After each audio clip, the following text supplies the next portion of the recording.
आप सबको नमस्कार, शुभ संध्या। सार्थक government job point YouTube channel आप सभी लोगों का हार्दिक स्वागत करता है। यदि आप इस चैनल पर नए हैं, चैनल सब्सक्राइब, वीडियो को लाइक, शेयर, ये 3 कार्य करिए। बेल आइकन दबा कर रखेंगे, आपको नोटिफिकेशन मिल जाएगा, आप उसे शेयर कर सकें। याद रखें, सार्थक government job point YouTube channel आप सभी भाई बहनों के लिए हमेशा ही सत्य और महत्वपूर्ण सूचनाएं लेकर के आता है। आज अभी हम प्रयागराज से आ रहे हैं और सबसे बड़ी चीज़ ये है, इतनी ज़्यादा गर्मी है कि सन बर्निंग होती है ना, और जो है स्किन पे ऐसा लगता है जैसे मतलब आग छू करके निकल आया हूँ। तो बहुत ज़्यादा बहुत ज़्यादा गर्मी है और गाड़ी चलाते वक्त तो ऐसा लग रहा था जैसे मैं आग के बीच में गाड़ी चला रहा हूँ। और बहुत ज़्यादा समस्या है इस समय। भले ही कूलर पंखा कुछ भी काम नहीं कर रहा है, समझ रहे ना। और सबसे बड़ी चीज़ ये है, आने के बाद एक चावल का मुँह भी मुँह में रखने का इच्छा नहीं होती है बिल्कुल भी। गर्मी बहुत है, आप लोग बच करके रहिए, क्योंकि इस समय तो सभी पगलाए हुए हैं। और अधिकारियों के पास चले जाओ तो ऐसा लगता है जैसे सन के 7:30 ही आ गया है ना।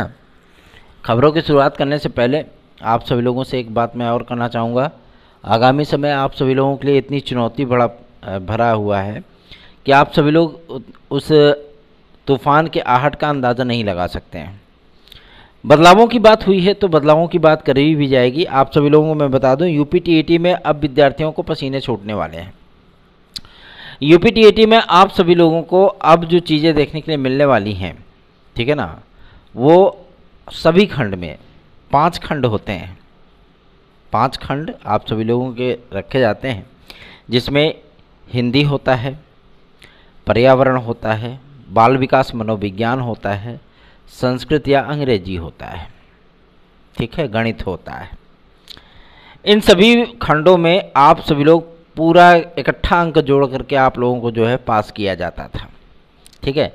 सीपीडी में अगर मान लीजिए चाइल्ड डेवलपमेंट में अगर आप लोग 12 क्वेश्चन सही कर लिए, तुक्का मार के भी, है ना, और अगर मान लीजिए कि पर्यावरण में आपने 28 क्वेश्चन कर लिया, हिंदी में जो है 30 में 30 कर लिया, है ना, गणित में आप मान लीजिए 4 ही 5 कर पाए, संस्कृत में आपने 30 में 30 कर दिया। तो ये कंडीशन हुआ करती थी कि आप सभी लोगों को पूरे अंक जोड़ करके, यदि आप जनरल ओबीसी आदि के जो मेरिट निर्धारित की गए हैं 90-82 अंकों के, उसको क्रॉस करते थे तो पास कर दिया जाता था। अब ऐसा नहीं होगा। आप सभी लोगों को सभी खंडों में पासिंग मार्क गेन करना होगा, सभी खंडों में। और सभी खंडों में अगर आप पास होंगे तभी आप जो है पास होने के काबिल माने जाएंगे, अन्यथा की स्थिति में आप फेल कर दिए जाएंगे, भले आपका 105 नंबर ही क्यों ना हो, ठीक है ना। ये परिवर्तन, अहम परिवर्तन हुआ है यूपी टीईटी को लेकर के। हमेशा ही विवादों की स्थितियां नहीं है, इतने टीईटी पास हो गए, इतने टीईटी पास हो गए, तो भैया अब तो लाइफ टाइम वैलिडिटी हो गई है। लाइफ टाइम वैलिडिटी होने के साथ साथ ही विद्यार्थी कुछ शौक के चलते या मतलब कुछ लोगों के पास कराने के चलते एग्ज़ाम में बैठ जाते हैं। इन सारी चीज़ों को दरकिनार करते हुए अब थोड़ा सा नए शिक्षा संयोजन आयोग के माध्यम से आप लोगों की भर्तियां होनी है, और यूपी टीईटी भी, इसलिए उसमें ये परिवर्तन किया गया है। और आप लोगों को 2023 के इस टीईटी के विज्ञापन में यह परिवर्तन देखने के लिए मिलेगा भी। हालांकि अभी तक सीटेट ने इसको लागू नहीं किया है, केंद्रीय अध्यापक पात्रता परीक्षा ने इसको लागू नहीं किया है, लेकिन यूपी पहला ऐसा राज्य बनने चल रहा है जो इस प्रक्रिया को लागू करेगा। आप लोग तैयार हो जाइए, जो यूपी टीईटी और सीटेट वगैरह की तैयारी कर रहे हैं ना, वो अपने कान और बाकायदा खड़े करके आराम से तैयारियों में लग जाइए, क्योंकि अब यूपी टीईटी में जो आप लोगों को 33% 48% रिजल्ट देखने के लिए मिलता था ना, 8% रिजल्ट लाने के लिए विद्यार्थी तरसेंगे। ये स्थितियाँ होने जा रही हैं। चलिए आगे बढ़ते हैं। अब बात करते हैं आप सभी लोगों की सबसे महत्वपूर्ण सुपर टीईटी को लेकर के। तो देखिए, एकेडमिक हर जगह से हटा दी गई है, ठीक है ना। अब आप सोच रहे होंगे कि एडेड जूनियर हाई स्कूल शिक्षक भर्ती से भी क्या एकेडमिक हटा दी जाएगी? जी नहीं, एकेडमिक उसमें रहेगी, क्योंकि वो पुरानी भर्ती है। अब नई प्रक्रियाएं जो भी होंगी आप सभी लोगों की, उसमें एकेडमिक मेरिट होगा ही नहीं, ठीक है ना। और आप सभी लोगों को हर परीक्षा जो है लिखित परीक्षा के माध्यम से ही देखने के लिए मिलने वाली है, और उसी के आधार पर आप सभी लोगों का चयन किया जाएगा। सुपर टीईटी में भी एक महत्वपूर्ण बदलाव किया गया है, जिसमें अन्य विषयों को जोड़ा गया, और जो आप सभी लोगों के जीवन कौशल दुनिया भर का खटकरम था उसमें इन सारी चीज़ों को जो है वो कॉमन कर दिया गया कि मतलब दे भी सकते हैं और नहीं भी दे सकते हैं, ठीक है ना। और सब्जेक्ट वाइज जो भी सारी चीज़ें बनाई जाती हैं, थोड़ा सा अब उसके लिए एक्सपर्ट कमेटी बनाई जाएगी और बढ़िया आप सभी लोगों को पेपर सेट होगा। 2018-19 वाले सुपर टीटी की तरह नहीं होगा ये पेपर, ठीक है ना, कि कोई 148 149 कर ले जाए, वो आसान नहीं होगा, ठीक है।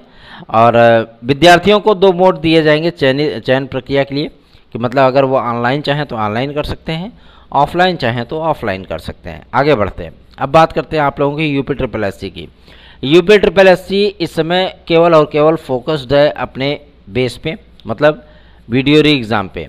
सेंटरों का निर्धारण हो चुका है, उनको दिशा निर्देश प्रेषित किए जा रहे हैं। चूँकि अब बहुत अल्प समय बचा हुआ है, 3-4 दिन में आप सभी लोगों के एडमिट कार्ड जारी होने वाले हैं।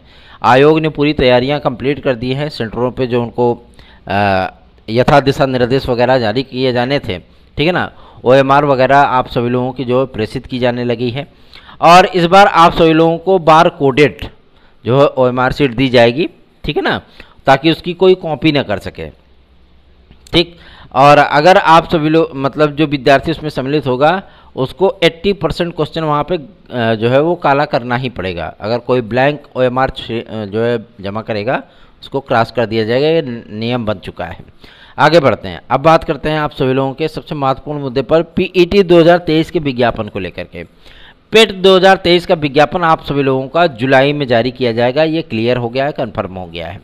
और इसकी परीक्षा आप सभी लोगों को सितंबर में देखने के लिए मिलेगी, ठीक है ना। असिस्टेंट प्रोफेसर जो भर्ती होनी है, आप सभी लोगों को मैं बता दूं विज्ञापन संख्या 51, उस भर्ती को लेकर के भी इसमें आयोग की तैयारियां चल रही हैं। और नए शिक्षा सेवचयन आयोग की जो नियमावली मतलब आपका जो परीक्षा कैलेंडर तैयार किया जा रहा है उसमें वो प्रथम स्थान इसी असिस्टेंट प्रोफेसर भर्ती परीक्षा को दिया गया है। उसके बाद नंबर आएगा आप सभी लोगों का TGT और PGT का, फिर उसके बाद UPTT और सुपर एडेड जूनियर आदि की शिक्षक भर्तियों का, ठीक है ना। लगातार आप सभी लोगों को विज्ञापन देखने के लिए मिलेंगे और लगातार आप सभी लोगों की परीक्षाएं जो है वो लगातार चलती रहेंगी। और परीक्षाओं के बीच में और आवेदन आदि के बीच में आप सभी लोगों को केवल और केवल 45 दिन का टाइम दिया जाएगा। मतलब आप लोग परीक्षा की तैयारी 45 दिन में भीतर में आप सभी लोगों को कंप्लीट करना चाहिए। और सबसे बड़ी चीज़ मैं आप लोगों को अपना ओपिनियन बताऊँ, TGT और PGT इन लोगों को मतलब तैयारी करने के लिए, इन परीक्षाओं की तैयारी करने के लिए 45 डेज बहुत होते हैं, इनफ दैट इनफ, ठीक है ना, बहुत होते हैं, 45 डेज बहुत हैं। और विद्यार्थी अगर चाहें तो इस मनोयोग से तैयारी करके TGT PGT कुछ नहीं, क्या TGT क्या PGT, मारिए चट से पट से फाइनल, काम ख़त्म। समझ रहे हैं, कुछ भी नहीं रखा है इसमें, लोग फालतू में इसको हुआ बना देते हैं, कुछ भी है नहीं है इसमें, कुछ भी नहीं, मतलब कुछ भी नहीं। अगर आप सही से पढ़ दीजिए ना तो 45 दिन तो बहुत होता है, 35 दिन के अंदर आप फाइनल कर सकते हो। लेकिन विद्यार्थी इतने ज़्यादा मतलब होपलेस होते हैं और उनको खुद नहीं पता होता कि उनको पढ़ना क्या है ना। दुनिया भर का जो है किताबों का जखीरा इकट्ठा कर लेंगे और खुद ही जो है डिप्रेस्ड हो जाएंगे कि अभी इसको नहीं पढ़ा उसको नहीं पढ़ा, और जब पूरा पढ़ लेंगे उसके बाद फिर जब एग्ज़ाम नज़दीक आएगा डिप्रेस्ड हो जाएंगे, अरे यार अभी तो मैंने ये किताब नहीं हो गया कल्याण, जाओ। अब पता लगा कि अगर रास्ते में जा रहे हैं 2-4 क्वेश्चन गेट के अंदर एंट्री करते वक्त अपना यार दोस्त कोई मिल गया और उसी बीच में आपसे 4-5 क्वेश्चन किसी ने पूछ लिया और उसमें से आपने 4 का आंसर नहीं दे पाए आप, तो आपका दिमाग पूरी तरीके से गायब, अरे यार हमारी तैयारी हम तो कुछ पढ़े ही नहीं है, हो गया, फिर आपको कोई पास नहीं कर सकता, फिर आप बेकार है, आप फालतू एग्जाम देने जा रहे हैं। चलिए आगे बढ़ते हैं, तो ऐसी चीज़ों से बचिए। आगे बढ़ते हैं, अब बात करते हैं आप सभी लोगों के TGT PGT की प्रतीक्षा सूची को लेकर के। TGT PGT की प्रतीक्षा सूची पर कार्य शुरू हो चुका है। आज शिक्षा निदेशक ऑफिस में हम लोग स्वयं गए थे और सबसे बड़ी चीज़ यह है कि वहाँ पे वार्ता करने के उपरांत ये चीज़ें स्पष्ट हुई हैं कि ये प्रतीक्षा सूची का जो शॉर्ट लिस्ट का जो काम चल रहा है 2016-2021 के विद्यार्थियों के लिए, इन सभी लोगों को शॉर्ट लिस्ट कर लिया जा रहा है और 15 तारीख तक ये काम पूरा हो जाएगा। उसके बाद पदों का वेरिफिकेशन कराया जाएगा कि 2016 की कैटेगरी में कितने पद खाली हैं, ठीक है, और 2021 के कैटेगरी में कितने पद खाली हैं, किन किन जिलों में किन किन कैटेगरियों के पद खाली हैं, उनको जो है जिला विद्यालय निरीक्षक स्तर से वेरीफाई कराया जाएगा। धनाधन आप सभी लोगों की काउंसलिंग कराई जाएगी और आप सभी लोगों को नियुक्तियाँ दे दी जाएंगी, ठीक है ना। तो निश्चिंत होकर के आप सभी लोग अपनी तैयारियां शुरू कर दीजिए और सार्थक government job point YouTube channel subscribe करके वीडियो को लाइक जरूर कर दीजिए। बात करते हैं आपके LT ग्रेड की प्रतीक्षा सूची को लेकर के। LT ग्रेड की प्रतीक्षा सूची पर जो है शासन ने मूक तरीके से अभी फिलहाल स्टे कर दिया है। अब आप सोच रहे होंगे कि ये नया बवाल है, नया बवाल इसलिए है क्योंकि जो पद जो है मतलब इन्होंने रिक्तियों की सूचना भेजी, लोक सेवा आयोग ने रिक्तियों की सूचना प्रस्तुत करने के बाद इन्होंने सारे पद को जो है वो वेटिंग लिस्ट से हटा करके डायरेक्ट नई भर्ती के लिए संस्तुति कर दी कि नई भर्ती में उसको जोड़ दिया जाए। अब चूंकि पदों का जो ब्यौरा प्राप्त हुआ था वो अधियाचित पद थे, विज्ञापित पद थे, है ना, और उस पर प्रतीक्षा सूची भी बन गई। और इन लोगों ने क्या किया कि मतलब 2.25, 2.5, पौने 3 अंक तक मेरिट गिरा दी। तो इन सारी चीज़ों को ध्यान में रखते हुए माध्यमिक शिक्षा मंत्रालय ने फिलहाल इस प्रतीक्षा सूची पर रोक लगा दी है, ठीक है ना। इस पर कार्य करने के निर्देश जारी किए हैं और बाकायदा सारी चीज़ों को नाप तोल करके ही सारी चीज़ों को कंफर्म करने के बाद ही आप सभी लोगों की प्रतीक्षा सूची जारी की जाएगी। क्योंकि बार बार लोक सेवा आयोग के माध्यम से अर्हता आदि को लेकर के निर्धारित करने के संबंध में पत्र आदि प्रेषित किए जा रहे हैं। इन सारे संबंधों का जब तक कि शासन की तरफ से मोहर नहीं लग जाती, शासन इन सारी चीज़ों का क्लेरिफिकेशन नहीं दे देता है, क्योंकि अभी तक केवल 3 विषयों के ही क्लेरिफिकेशन मिले हैं, ठीक है ना। तो इन 3 विषयों के बाद आप सभी लोगों को सारी चीज़ें देखने के लिए मिलेंगी। आप लोग ये मत सोचिएगा कि उस पर मुँह की रोक लग गई है तो आपकी प्रतीक्षा सूची नहीं आएगी। प्रतीक्षा सूची आप सभी लोगों को बन चुकी है और बहुत जल्दी उसको जारी किया जाएगा। टेंशन बिल्कुल मत लीजिए, ठीक है ना, बिल्कुल भी चिंतित मत होइए। आप सभी लोगों की प्रतीक्षा सूची LT ग्रेड और GRC के साथ में जारी होगी, ठीक है ना। और चूंकि अब 3 विषयों का क्लियरिफिकेशन हुआ है और बीएड को लेकर के कि क्या विशिष्ट बीएड के साथ साथ डीएड को भी इसमें मान्यता दी जाए आगामी आने वाली भर्तियों में, है ना। और एलिजिबिलिटी कला की क्या रखी जाए, इंटरमीडिएट जो आपका TGT में है क्या उसको इसी भर्ती से लागू कर दिया जाए। इन तमाम चीज़ों को लेकर के पत्राचार आदि हो रहे हैं। और सबसे बड़ी चीज़ ये है कि जो सूचना प्राप्त हो रही है कि अगर जो चीज़ें वहाँ पे नियुक्त मतलब की जाएंगी सेम टू सेम आपकी TGT में भी हो जाएगी, क्योंकि TGT में भी आप सभी लोगों को परिवर्तन अवश्य संभावी है, परिवर्तन होना ही होना है, ठीक है ना। तो ये मत सोचिएगा कि सर जी ने तो कहा था 15 तारीख को प्रतीक्षा सूची आ रही है और अब सर जी बता रहे हैं कि इस पर रोक लग गई है।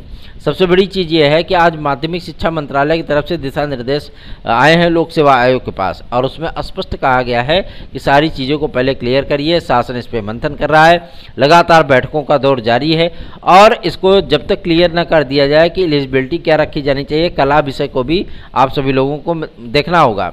और सबसे बड़ी चीज़ ये है कि जो विद्यार्थी प्राविधिक प्लस बीएड है, टेक्निकल प्लस बीएड है ना, फाइन प्लस बीएड है, BFA प्लस बीएड है, उन विद्यार्थियों की नियुक्ति आदि के संबंध में भी विचार किया जा रहा है। तो भैया ऐसा तो है नहीं कि कला की प्रतीक्षा सूची जारी करने के बाद इनको अलग से उसमें सम्मिलित कर लिया जाएगा, ऐसा तो होगा नहीं। तो इन सारी चीज़ों का क्लेरिफिकेशन होने के बाद ही आप सभी लोगों की LT ग्रेड की प्रतीक्षा सूची जारी होगी और यह LT ग्रेड की प्रतीक्षा सूची आप सभी लोगों की इसी महीने में आएगी, इस भी निश्चिंत रहिए। लेकिन अब थोड़ा सा 2-3 दिन में आप सभी लोगों की प्रतीक्षा सूची आना थोड़ा मुश्किल लग रहा है, ठीक है ना, क्योंकि आज इन सारी चीज़ों को लेकर के लोक सेवा आयोग के जो जन सूचना अधिकारी महोदय हैं उन्होंने इस बात को स्पष्ट कर दिया है कि शासन की तरफ से जो दिशा निर्देश जारी हुए हैं एलिजिबिलिटी आदि को लेकर के, क्योंकि अभी तक शासन ने 3 विषयों को कन्फर्म किया है और 3 विषयों की प्रतीक्षा सूची है नहीं, है ना। उन्हीं 3 विषयों को कन्फर्म किया गया है जिनकी प्रतीक्षा सूची बननी ही नहीं है, जारी हो चुकी है पहले ही, कोई टेंशन नहीं है। लेकिन जिनकी प्रतीक्षा सूची आनी है उनको अभी क्लियर नहीं किया गया है, पहला। दूसरा, ये RO की भर्ती को फाइनल करने के लिए उसका क्लेरिफिकेशन प्राप्त हो चुका है और उसके विज्ञापन पे तैयारियां भी शुरू हो चुकी हैं। इसका विज्ञापन आप सभी लोगों को यथाशीघ्र देखने के लिए मिलने वाला है। टेंशन मुक्त होकर के आप सभी लोग अपनी तैयारियां कर लीजिए। इस बार थोड़ा परिवर्तनों का दौर है तो परिवर्तन के साथ आप सभी लोगों की चीज़ें आएंगी। और ये मत सोचिएगा कि आप लोगों की प्रतीक्षा सूची गई जुलाई अगस्त सितंबर तक, ऐसा नहीं है, वो इसी महीने में आएगी, जून में ही जारी होगी।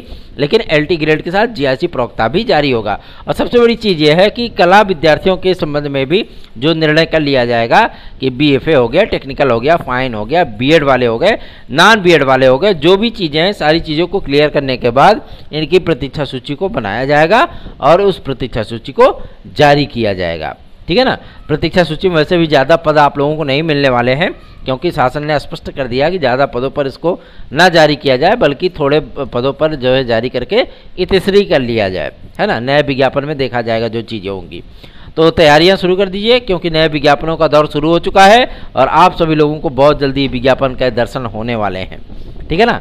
तैयारी बेहतरीन ढंग से करिए और सार्थक government job point YouTube channel को सब्सक्राइब करके वीडियो को लाइक जरूर कर दिया करिए। धन्यवाद, शुभ रात्रि।